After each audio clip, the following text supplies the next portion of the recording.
guy would get out of his room and he'd go to the local karaoke whenever he could, and he would sing because he loved doing it. So we linked him to the music therapist, and he recorded an album of all of his favorite songs that for his grandkids.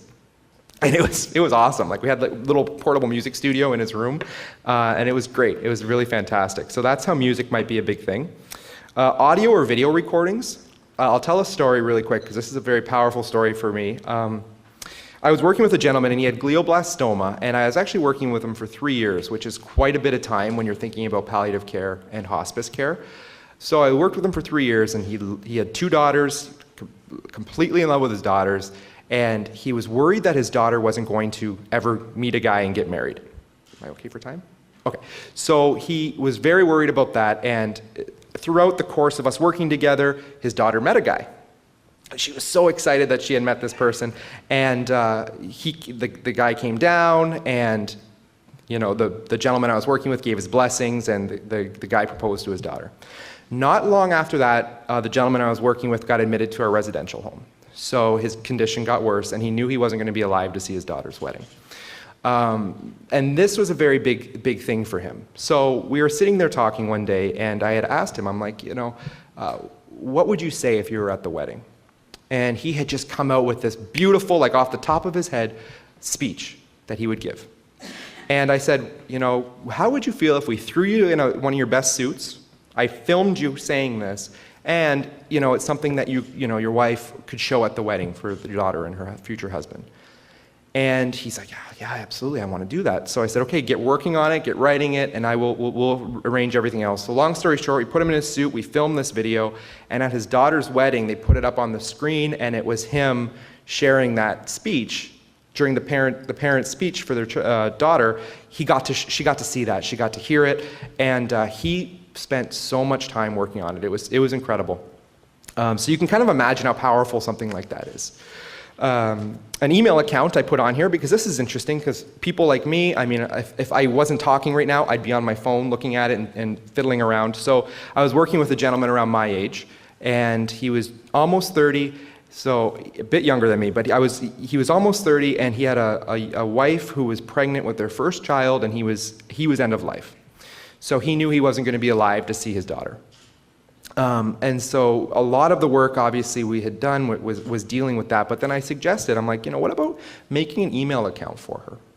So make the email account and load it up with stuff. Attach songs that are important to you that you'd want her to hear. Put letters that you'd like her to hear or read. Put pictures of you and your wife so that she could see how happy you guys are when she's looking back. And then what you can do is maybe when she's old enough, your wife could give her the email account and the password, and she could see all this stuff you've given her. And he spent almost every minute of the rest of his life working on that email account.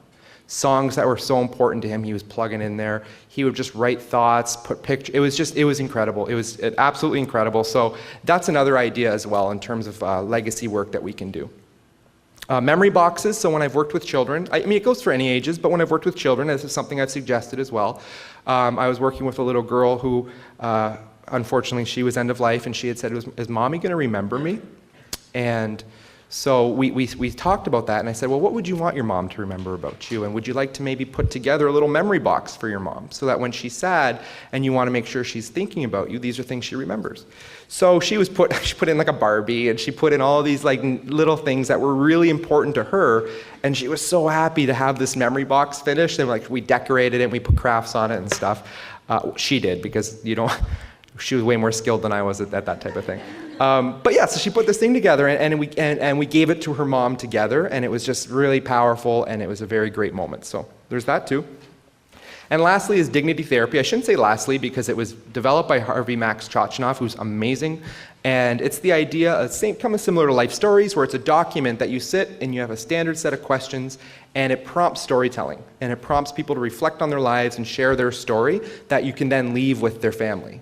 They can leave it for their family and friends. And I always say the last page should be, what are the top 10 things that are most important to you, or values you have, or things you've learned? Because what happens is those things go away with time. And so having that last page to put that in there really addresses that. I know that my great-great-grandchildren are going to see something like this. So it's very, very powerful. I'm going to show you an example. I don't know if you guys can see this that well. This is an example of some legacy work that we did. So this was this one on the left here. It's amazing. It was an owl and two little, I guess, owlettes. And it was representative of a father and his two daughters. And for some reason, I'm not sure what the connection was, but owls were very symbolic for their relationship. And it says, "Owl always love you." And that's actually one of my favorite pieces I've ever seen come through hospice with work that I've done. And then the other one, you can see it's a mom's handprint, and she's got two of the handprints for her children as well. So again, it's something that we glazed and they got to keep, and it was very powerful and very important for their children. So I'm going to go into life work a little bit, which is making lives meaningful in palliative care. That sometimes takes a little bit more invention and thought. So it's not necessarily as easy as pitching legacy work ideas, and it takes some other ways of thinking. So I'm going to show you some pictures. I promise you I have the family's permission to show all this stuff. I'm in a room full of social workers, so I got to make sure you guys all know. Okay, so this was my friend Pamela. When I was working with Pamela, I first met her quickly after soon after she was diagnosed, and she said, "Oh, I can't wait to beat cancer because I want to kiss a dolphin." And throughout my work with her, it became very apparent that that wasn't going to happen. She wasn't going to beat the cancer to be well enough to do that. So what I did was I started poking around on the internet, because we have Make-A-Wish, and we have lots of great things for children, not so much for adults. So I was poking around, and I found a place called Angels Anonymous Connection. If you work in palliative care and you don't know about Angels Anonymous Connection, please write it down.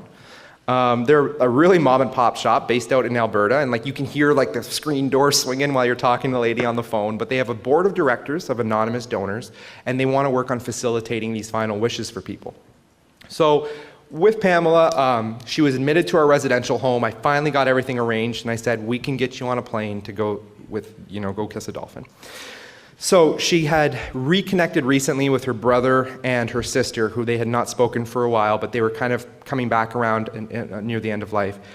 So they went on the trip. The three of them went together. They went to the Bahamas. She left the residential home, flew to the Bahamas, kissed a dolphin, flew back to the residential home, and she died a week later. This is a screenshot of a video that she had left. She was leaving a message for me, and I would love to show you the video, but you'll just have me up here probably crying for the next half an hour. So either way, it was just such an incredible moment, because she got to first time she's ever left Windsor, Essex, first time being on a plane, first time feeling the beach, the sand. So anyway, so she got to have this great moment, but she got to have it with her family and reconnect, and she said that was more important than the dolphins. She said she could have just looked at a picture of a dolphin, but having that moment with her brother and sister was huge. Okay, here's another example. This is another one I'm very proud of. This is a young man. His name's Luigi. He was 27. That's his wife, Silvana, who is standing over him. And then I'll get into these other two guys in a second. So as I was working with Luigi, he had said all he cared about was he was worried about his mom and his dad, and he was really worried about Silvana, because they were just recently married. And he didn't care about anything else. He's like, I knew cancer was going to kill me eventually, but just make sure they're okay. So as a social worker, I could have said, okay, that's fine. I'll sit with you. I'll chat with you. I'll make sure I support your parents. Boom, service plan complete. But I was sitting with him, and I just started talking to Luigi, and I said, what were some of the roles? What were some of the things that were most important to you? And he had said, I love being a student. My whole life, I was a proud student. I was a proud academic, and I was that close to finishing my master's. So I was, social workers, if there's anything we're fantastic at, it's sending sappy emails. So I went to my desk, and I swear to you, I emailed every single person I could in the engineering department at the University of Windsor. I emailed the dean, I emailed whoever, we all know the administrative staff, they have all the power regardless, the clinical staff or the clerical staff, so I emailed them. And it turned out that I ended up making my way up to this gentleman on the far right, who's Alan Welderman, who is the president of the University of Windsor. And you might hear different things about Alan, but I swear the guy was a rock star, and you'll never hear me say a bad thing about him because of this moment. So he got the email. He's like, you know what? No, we're giving him his full degree, because he almost finished his whole program. We're proud of him. We're going to give him his full degree, and in fact, I'm going to go buy him the best frame I can get him, and I'm going to come present it to him tomorrow. And he was in Toronto at a conference. He left the conference in Toronto, drove down, got this framed diploma, and so, I'm sorry, this gentleman on the left was his advisor, his advisor in his master's. So what you don't see is outside of the room, his father is a firefighter in Windsor. And so they had the fire trucks all in the parking lot of hospice with "Congratulations, Luigi." Out in the hallway, we had it catered by a restaurant. All of Luigi's friends and family were out there.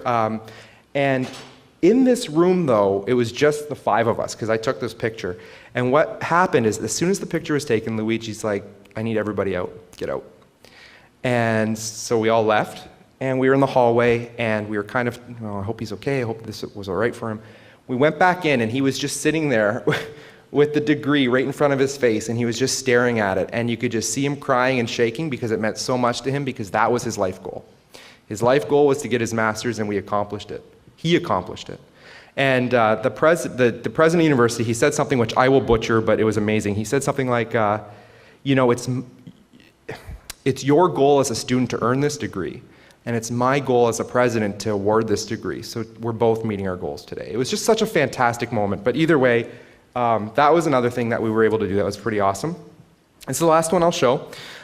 This was a girl I was working with. She's a young girl in the middle with the scarf. And so I was working with her, and she had all these like posters on the wall and these tattoos on her arms of song lyrics. And being a musician myself, I was like, "Oh, what band is it?" And she had said, "Oh, it's this band I really love. It's Mariana's Trench. They mean so much to me." So I'm like, "Oh, okay, what can I do?" So she was in a residential home. I went back. I just Googled it. I tried to find out their band manager, their label, and because the internet is amazing and we have time to do this work.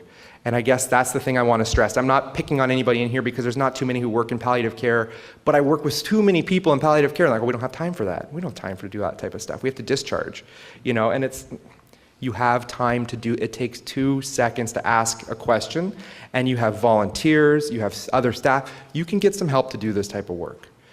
I won't get into that too much because that will take up the rest of my time because I get very heated about that. But anyways, I went back to my office, I wrote this email to the band, and the band was like, "Okay, this is great, we want to do something to help her. We're going to Skype a private session just for her." Unfortunately, she died overnight. Really it was unpredictable. So I had to call the band the next day because they were all set up to do this, and I had said, "I apologize, guys, like this is what happened." And again, they're just kids, they're a band, they're not used to this type of stuff.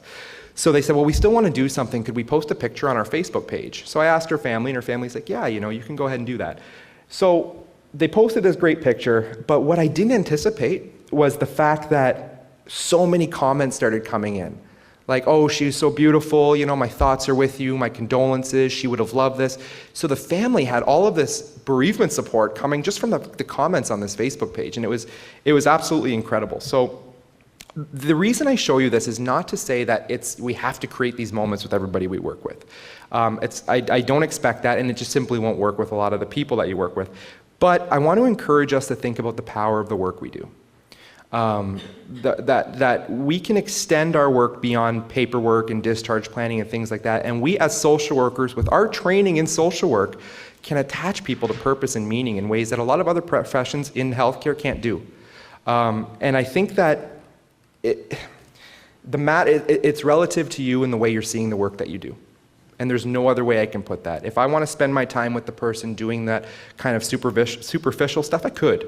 But if I take this time, if I give myself a few minutes, oh boy, you can do this type of thing. So I know where social work falls on the totem pole, especially in healthcare, but I think this is a niche, and I think that palliative care is where we can really thrive.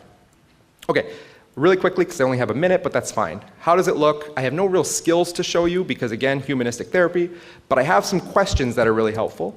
So I'll put some questions up here. Certain ones that I really like is that, what were your most important roles? So that's that idea of role preservation. What makes your life worth living? Things like that. These are questions that only take a second to ask. Things that give it purpose. Are there things about you the disease does not affect?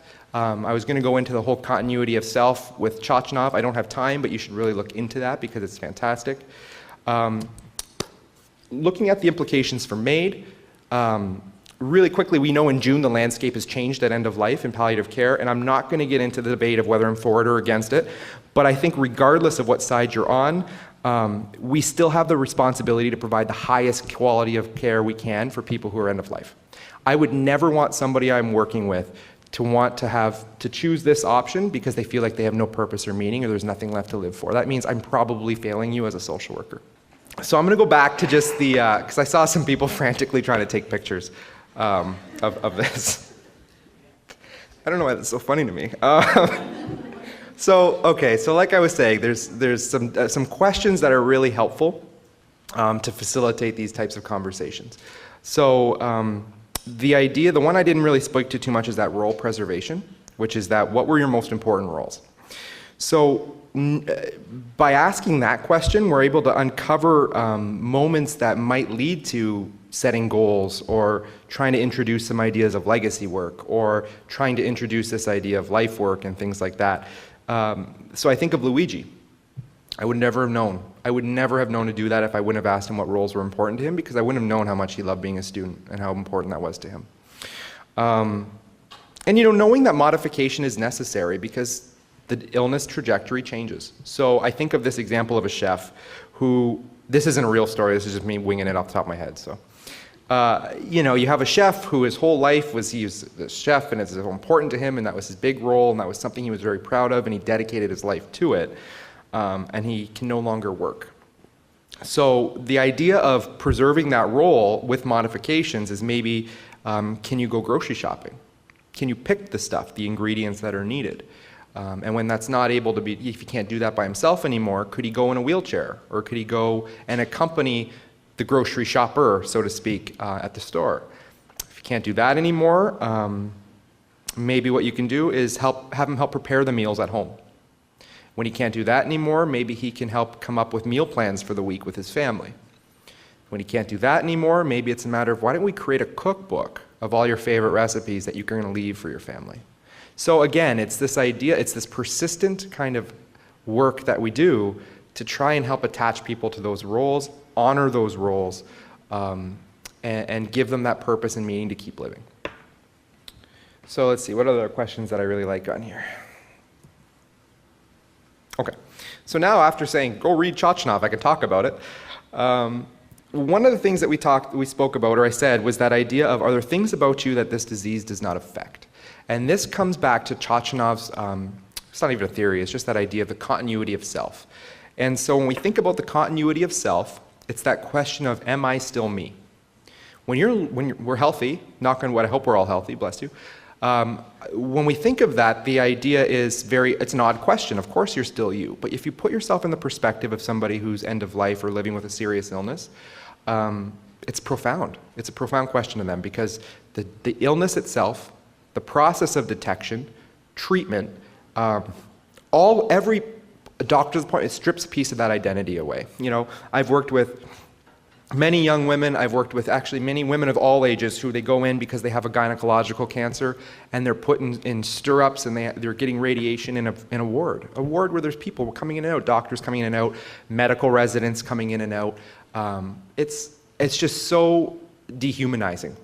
And so it's a very profound question. So the idea of that continuity of self is, what are we doing to really attach people, or finding out who that person really is, beyond the illness, beyond the diagnosis, beyond the treatment, and how are we really focusing on that with the work that we do? Did everybody get these questions? We're good? Cool. Okay, so back to this. I kind of already said what I wanted to say about it, but just to reiterate, it really doesn't matter the side of the fence that you're on. I try to not really let it be known what side of the fence of it that I'm on, but it doesn't change the fact that we can still do this work. And it doesn't change the fact that we have this commitment to provide high quality care at end of life.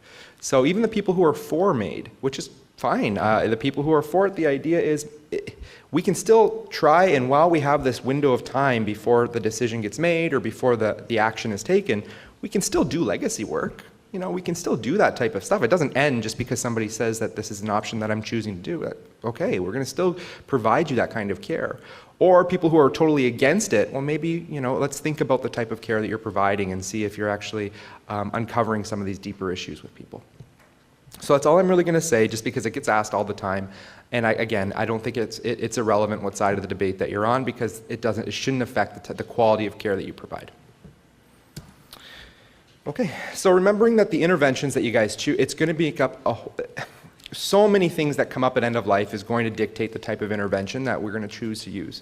So like I was saying, psychological makeup, social network, whether they have those types of supports, whether they even have people in their lives they want to leave legacy pieces for, spiritual or existential outlook. So really it's a matter of, you have to start, again, you get these clinical jargon tagline things, and I hate using them, but you kind of start where the client is, right? So you got to kind of figure out, in their perspective, in their experience, what's most important to them and how are they defining living, so we can work on that. And only the patient themselves can define dignity in life. I can't say, well, I think quality of life is you should really go to the Bahamas.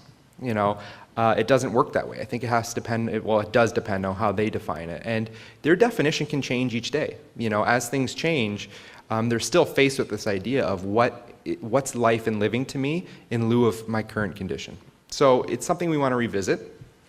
The idea that we can use creativity, innovation, questioning to help them define and redefine quality of life and to maybe uncover some of these things is important. And always be conscientious of how we leave the person at the end of these visits too. This is more of a teaching moment for when I'm talking to students, but you know, I like to always the only homework I'll typically give somebody to do is just do something for themselves that brings them joy when I'm done meeting with them, because we're talking about difficult things. So I was at a conference, I should say, in Ottawa last October. It was the Canadian Hospice and Palliative Care Conference. And I can actually say a friend now of mine, which is neat to say because I admire her quite a bit, Dr. Mary Lou Kelly. She's up in Thunder Bay, and she was talking about research they had done with nursing home staff at end of life. And one of the profound things that they had found, or one of the profound things, the findings that they saw that was really profound to them, was that one of the responses, they said, it's hard to watch people die for a living. And so her talk was really about that idea of how do we watch people die for a living. And I had a really big issue with that.